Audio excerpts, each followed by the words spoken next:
كل من عليها فان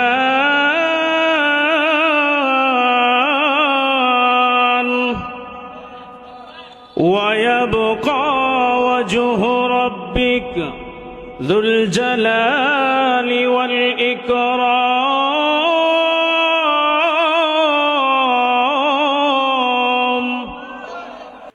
আল্লাহ পাক রব্বুল আলামিন আপনাকে আমাকে দুনিয়াতে বানায়া পাঠাইছেন। আল্লাহ পাক রব্বুল আলামিনের উদ্দেশ্য হইল একটা, বান্দাকে আমি দুনিয়াতে বানায়া পাঠাইছি, বান্দা আমার ইবাদত করবে। বান্দা কার ইবাদত করবে? জুড়ে বলেন, বান্দা কার ইবাদত করবে? বান্দা আল্লাহ পাক রব্বুল আলামিনের ইবাদত করবে। আল্লাহ পাক রব্বুল আলামিনের ইবাদত ছাড়া অন্য কাহারও ইবাদত করবে না।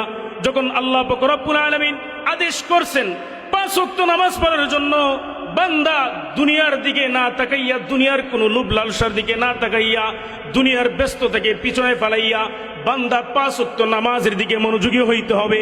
বান্দা 5 ওয়াক্ত নামাজ সঠিকভাবে আদায় করতে হবে। যখন রমজান আসবে, রমজান আসার পরে বান্দা সারা বছর যা কিছু করলো না করলো, ওই দিকে কোনো রকম মনোযোগী হওয়া যাবে না। রমজান আসছে, রমজানের পরিপূর্ণ হক আদায় করা হইল বান্দার হক, ঠিক কিনা বলেন?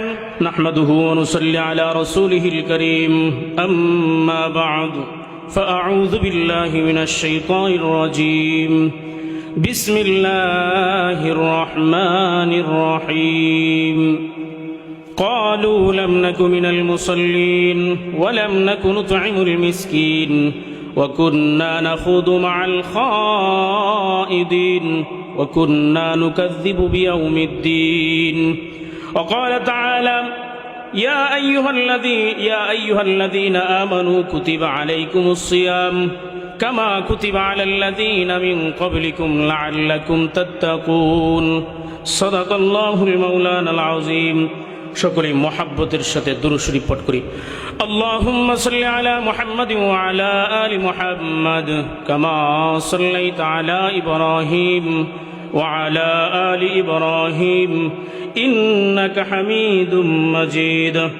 আল্লাহুম্মা বারিক আলা মুহাম্মাদ ওয়া আলা আলি মুহাম্মাদ কামা বারাকতা আলা ইব্রাহিম وعلى آل إبراهيم إنك حميد مجيد.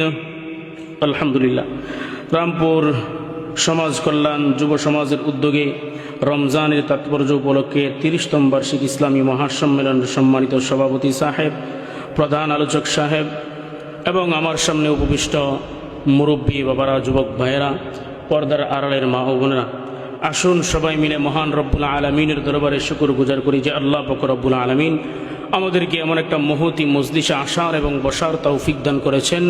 এই জন্য সকলের অন্তঃস্থল থেকে একবার জোরে সুরে শুকরিয়া আদায় করি, বলে আলহামদুলিল্লাহ। আর একটু জোরে আওয়াজ দিয়ে শুকরিয়া আদায় করি, বলে আলহামদুলিল্লাহ। আল্লাহ পাক রব্বুল আলামিনের নিয়ামতের শুকরিয়া আদায় করলে আল্লাহ পাক রব্বুল আলামিন নিয়ামত বৃদ্ধি করে দেয়। কি করে দেয়? নিয়ামত বাড়ায় দেয়, বৃদ্ধি করে দেয়। এই জন্য বেশি বেশি আল্লাহ পাক রব্বুল আলামিনের নিয়ামতের শুকরিয়া আদায় করা।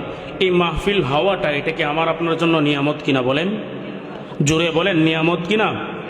আর একটু আওয়াজ দিয়ে বলেন, নিয়ামত কিনা?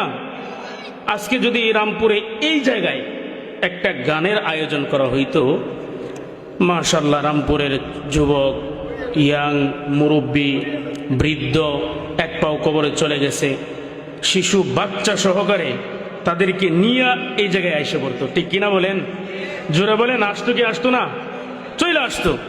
কিন্তু এই কোরআন থেকে, কোরআনের আলোচনা, কোরআনের মজমা থেকে মানুষগুলা আস্তে আস্তে সরে গেছে। কি করছেন? আস্তে আস্তে সরে গেছে। মূলত আমরা মুসলমান, আমরা কি বলেন? আমরা কি মুসলমান? কিন্তু মুসলমানের কার্যকরিতা, মুসলমানের কাজ, মুসলমানদের কর্ম আমাদের জীবনে, আমাদের যে চলাফেরার জিন্দিগি, আমাদের সাংসারিক জীবন, আমাদের রাষ্ট্রীয় জীবন, কোনো কিছুতেই নাই। কথা বলেন, ঠিক কিনা? আছে আমাদের ভিতরে? কোনো কিছুতেই নাই। দেখেন, আমরা কোরআন থেকে সরে যাওয়ার কারণে আমাদের মুসলমানদের এই অধঃপতন, ঠিক কিনা বলেন? অধঃপতন কি পতন না? আপনারা বুঝতেছেন আমার কথা? আমার ভাষা বুঝেন আপনারা? একটু আওয়াজ দিবেন।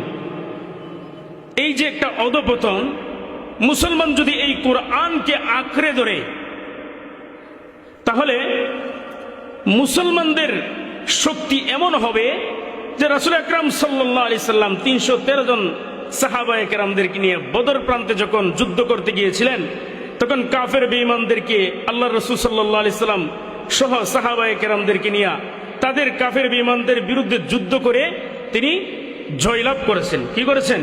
জয়লাভ করেছেন। 313 জন, আর ওদের সংখ্যা ছিল 1000-এর উপরে। কতর উপরে? 1000-এর উপরে। আর আমাদের বর্তমান সময়ে সারা পৃথিবীতে, সারা ওয়ার্ল্ডে মুসলমানদের সংখ্যা প্রায় 200 কোটির উপরে। ঠিক কিনা বলেন? 200 কোটির উপরে কিনা? 200 কোটির উপরে। 200 কোটি মুসলমান থাকার পরেও আজকে মুসলমানদের উপরে অত্যাচার, জুলুম, নিপীড়ন কারা করতেছে? ইহুদি খ্রিস্টানরা করতেছে। ঠিক কিনা বলেন? করতেছে কি করতেছে না? এটার কারণ হইল আল্লাহ পাক রব্বুল আলামিন কোরআন দিছে, কোরআনকে তোমরা শক্ত করে আঁকড়ে ধরবা, কোরআনে যা আদেশ আছে তা আদেশ তোমরা মেনে চলবা, রাসূলের যা আদেশ আছে, রাসূলের যা সুন্নাহ আছে সেই সুন্নাহকে তোমরা আঁকড়ে ধরবা, তাহলে তোমাদের শক্তি আল্লাহ বৃদ্ধি করে দিবে, তোমাদের সম্মান আল্লাহ বাড়ায়া দিবে, তোমাদের ইজ্জত আল্লাহ বাড়ায়া দিবে। বরঞ্চ কাফের বেঈমান মুশরিকেরা যদি তোমাদের দিকে চোখ তুলে, তারপরেও তারা ভয়ে ভয়ে চোখ তুলবে আপনার আমার উপরে। ঠিক কিনা বলেন? ভয়ে ভয়ে চোখ তুলবে।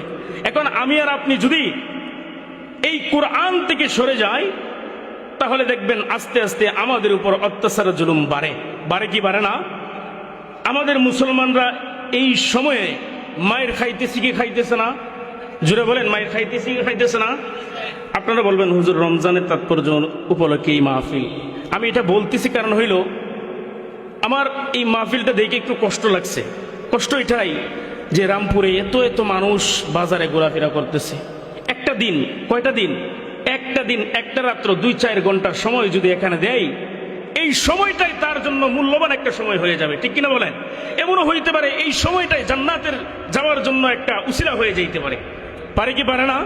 জান্নাতে যাওয়ার জন্য উসিলা হয়ে যাইতে পারে। এই সময়টাকে আমরা অবমূল্যায়ন করতেছি, মূল্যায়ন করতেছি না, এই সময়টাকে অবহেলা করতেছি। এই সময়টাকে আমরা দেখেন, আল্লাহ পাক রব্বুল আলামিন আমাদেরকে দুনিয়াতে সৃষ্টি কইরা পাঠাইছেন।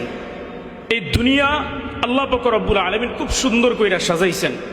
এই দুনিয়া আজ আছে, কাল থাকবে, 2 দিন পরে থাকবে, 10 বছর পরে হয়তো বা থাকবে না। ঠিক কিনা বলেন? এরকম কোনো গ্যারেন্টি আছে? আমি আছি আজ, কাল থাকবো না, হয়তো বা এর পরের দিন থাকবো না, 10 দিন পরে আমি নাও থাকতে পারি, কিছুক্ষণ পরেও আমি নাও থাকতে পারি। এখানে কথা বলতেছি, এই সময়ও আমার সামনে আজরাইল আসতে পারে কি পারে না? বলেন, পারে কি পারে না?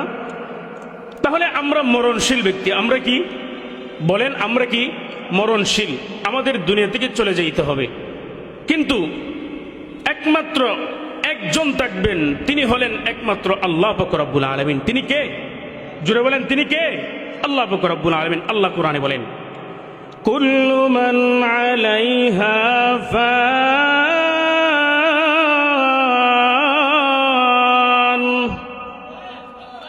ওয়া ইয়াবকা ওয়াজহু রাব্বিক যুল জালালি ওয়াল ইকরাম।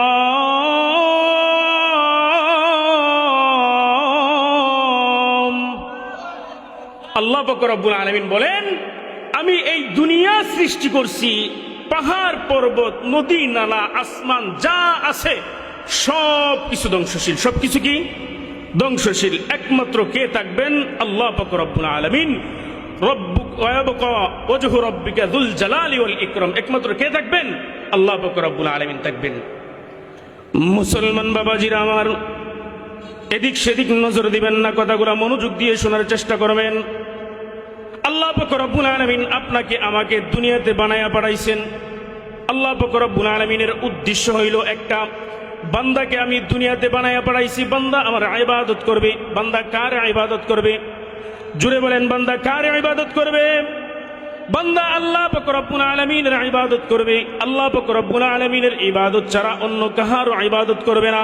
যখন আল্লাহ পাক রব্বুল আলামিন আদেশ করছেন 5 ওয়াক্ত নামাজ পড়ার জন্য, বান্দা দুনিয়ার দিকে না তাকাইয়া, দুনিয়ার কোন লোভ লালসার দিকে না তাকাইয়া, দুনিয়ার ব্যস্ততাকে পিছনে ফেলাইয়া বান্দা 5 ওয়াক্ত নামাজের দিকে মনোযোগী হইতে হবে। বান্দা 5 ওয়াক্ত নামাজ সঠিকভাবে আদায় করতে হবে। যখন রমজান আসবে, রমজান আসার পরে বান্দা সারা বছর যা কিছু করলো না করলো ওই দিকে কোনো রকম মনোযোগী হওয়া যাবে না। রমজান আসছে, রমজানের পরিপূর্ণ হক আদায় করা হইল বান্দার হক, ঠিক কিনা বলেন?